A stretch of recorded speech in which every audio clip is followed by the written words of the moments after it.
Ang sitwasyon sa pila sa MRT at ang dali ng trapiko sa EDSA. Naritong unang balita live ni Jay Sabale.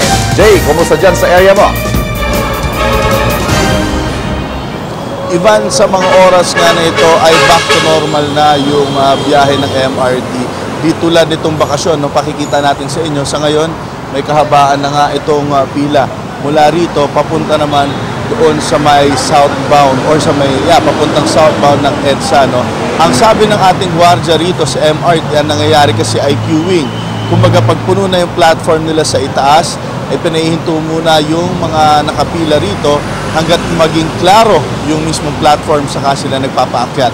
Yung lagay naman ng trapiko dito sa may North Avenue Station, kung makikita ninyo, maluwang naman at meron tayong mga MMDA personnel dito na nagmamando ng trapiko dahil ang sakayan at babaan lamang ng mga pampublikong sasakyan ay pinapayagan doon sa may bandang area roon. At yan muna ang pinakahuling balita mula dito sa North Avenue EDSA. Balik sa Ivan. Salamat, Jay Sabale. Live po yan mula sa MRT North Avenue.